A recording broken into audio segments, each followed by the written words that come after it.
Hi guys, আবার একটা new blog নিয়ে চলে এসেছি তোমাদের সাথে শেয়ার করতে। তো এই যে ঠাকুমার বাপের বাড়ি এসেছিলাম আগের ভিডিওতে তোমরা দেখেছো। তো এই যে এখন আমি যাব ঠাকুমার মামা বাড়িতে ঘুরতে। তো আমি এখানে রাস্তায় গিয়ে আগে থেকে গিয়ে দাঁড়িয়েছিলাম। তো তারপর এখান থেকে ঠাকুমা, আমি আর মা আর ভাই মিলে হাঁটতে হাঁটতে এখান দিয়ে যাচ্ছিলাম। এখান থেকে তো ভালোই হেঁটে হেঁটে যাচ্ছিলাম, আর তারপরে আমার ভাই ধাম করে রাস্তার মধ্যে পড়ে গেছিলো। তো এখান থেকে ওর খুব জোরে লেগে গেছিলো হাতের মধ্যে, আর ওখান থেকে যাচ্ছিলো, দেখো ঠিকভাবে হাঁটতে পারছে না, এতটাই জোরে লেগেছিলো। কিন্তু ও কিছু বলছিল না, হাসছিল। তো এখান থেকে ও যাচ্ছিলো আর আমি এখানে দাঁড়িয়েছিলাম। ও চেঞ্জ করতে গেছিলো জামা প্যান্ট। তো তারপরে দেখো কিছুক্ষণ পরেই ও চেঞ্জ করে দৌড়াতে দৌড়াতে আসছে। তাই আমি বললাম দৌড়াস না, আবার পড়ে যাবি, আবার লাগবে। তো তারপরে চলে গেছিলাম আমরা ঠাকুমার মামা বাড়িতে। তো এখানে বসে বসে গল্প করছিল সবাই, আর আমি ভিডিও বানাচ্ছিলাম। এখানে সবাই মানে ঠাকুমার ছোটোবেলার গল্প শোনাচ্ছিলো, আর ভাই আর আমি এখানে ভিডিও বানাচ্ছিলাম। আর ভাই দেখো কী সব করছে। তো এখান থেকে আমি দেখিয়ে দিচ্ছিলাম যে ওরা গল্প করতে ব্যস্ত।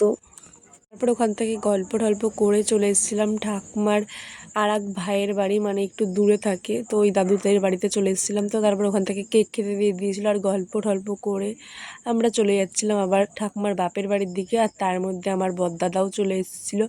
তারপরে এসে দেখি এখানে কাকির বেবি শাওয়ারের কী সব নিয়ম হচ্ছে।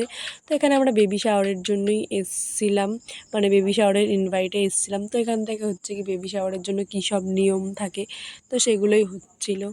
তো এখানে দেখি বেবি শাওয়ারের কী সব নিয়ম, এর মাঝখানে এখানে সবাই একটু নাচানাচি করছে, আনন্দ করছে। তো এখানে হচ্ছে গিয়ে এইসব মানে ড্রাম দিয়ে ঢোল বাজানো হচ্ছে আর নাচানাচি করা হচ্ছে। বেশ ভালোই লাগছিলো, মজা লাগছিলো দেখতে। এখানে ভাই মানে দুই ভাই মিলে কি খেলা করছিল, আর এখানে হচ্ছে গিয়ে আমার মা বসে বসে ফোন দেখছিল, আর এদিকে দাদা তো বৌদির কথা ভাবতেই ব্যস্ত। যখনই আমি এই কথাটা বললাম তখনই ঠিক এইভাবে আমার দিকে কি একটা ছুঁড়ে মেরেছিল। তারপরে আমি ওকে এটাই বলছিলাম। তারপরে এইসব করতে করতে আমাকে একটা কিটক্যাট দিয়ে দিয়েছিল। তো কিটক্যাটটা খাচ্ছিলাম আমি, আর ভাইকে বলছিলাম যে এই দেখ ভাই কিটক্যাট খাচ্ছি। তারপরে এইসব করতে করতে আমরা চলে যাচ্ছিলাম আমার পিসি বাড়ি, মানে হচ্ছে গিয়ে আমার বড় পিসির বাড়িতে যাওয়ার জন্য বেরিয়ে পড়েছিলাম আমি, মা আর দাদা।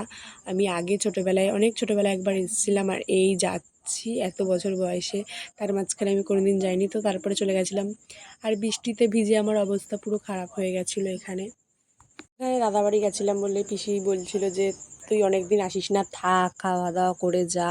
তো এটাই বলছিল। আর এখানে আমি বলছিলাম না না, ওখানে আমাদের নেমন্তন্ন আছে, ওখানে খেতে হবে না, ওরা রাগ করবে। তো এইসব গল্প টল্প করছিল। আর তারপরে মা এখানে হচ্ছে কি পিসি আর দাদার সাথে বসে বসে গল্প করছিল, আমি শুধু শুনছিলাম গাইস। তো তারপরে বৃষ্টিটা একটু থেমেছিল, তার জন্য আমরা বললাম যে চলো মা তাহলে এবার চলে যাই, না হলে আর যেতে পারবো না। তো তারপরে ওদেরকে টাটা করে আমরা ওখান থেকে বেরিয়ে পড়েছিলাম। আর তারপরে একটুকুনি আসার পরেই হচ্ছে গিয়ে বৃষ্টি শুরু হয়ে গেছে। তো আমরা আবার একটা জায়গায় দাঁড়িয়েছিলাম।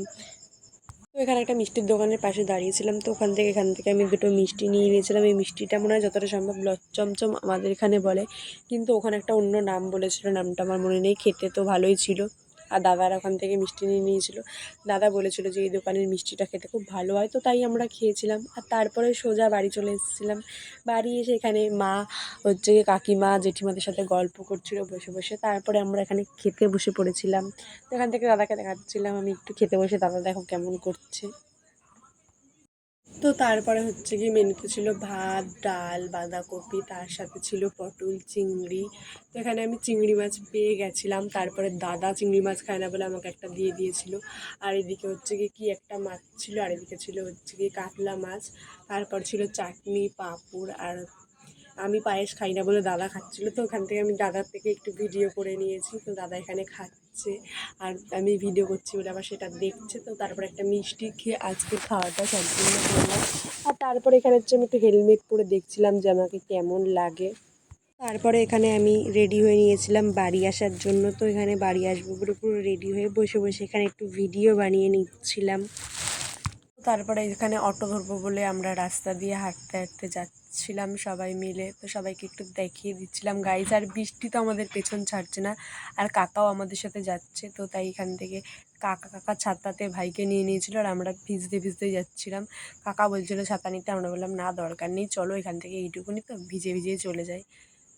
তো তারপরে এখানে অটোয় বসে পড়েছিলাম। আর ঠাকমা হচ্ছে গিয়ে আজকে মনটা খারাপ, কেননা ঠাকমার আজকে যাওয়ার ইচ্ছা ছিল না। ঠাকমা যখনই আসে প্রায় 6-7 দিন করে থাকে, কিন্তু এইবার এসেই থাকতে পারলো না। কালকে এসছে, আজকে চলে যাচ্ছে। তার কারণ হচ্ছে গিয়ে আমাদের পড়া আছে, তারপরে হচ্ছে গিয়ে ভাইয়ের একটা দরকার আছে, তো এর জন্য আমাদেরকে চলে যেতে হবে। তো তাই আমরা চলে যাচ্ছি। আর এখানে ট্রেনে উঠে বসে পড়েছি গাইস। তো মাকে এখান থেকে দেখাচ্ছিলাম। আর এই যে আমার ঠাকমা গাইস, দেখো বসে বসে কী চিন্তা ভাবনা করছে। তো তারপরে আমরা হাবড়া দিয়ে উঠে পড়েছিলাম বাসে। এখান থেকে আমরা বাসে করে যাচ্ছিলাম, জায়গাও পেয়ে গেছিলাম। আর এখানে ভাই বসে বসে ভুট্টা খাচ্ছিল। তো আমার ভিডিওটা এইটুকুনি। ভিডিও যদি ভালো লাগে লাইক কমেন্ট শেয়ার করে দিও। আর এখানে ভাই দেখো ঘুমিয়ে পড়েছে। আর যারা যারা এত কষ্ট করে ভিডিওটা দেখে নিচ্ছে সহ্য করে, তারা প্লিজ একটা লাইক করে দাও। আর যারা যারা ফেসবুক পেজ দিয়ে দেখছো পেজটা ফলো করে দিও। আর যারা যারা ইউটিউব চ্যানেল দিয়ে দেখছো চ্যানেলটা সাবস্ক্রাইব করে দিও। ভিডিও বাই, আবার দেখাবে নেক্সট কোনো মিনি ব্লগে।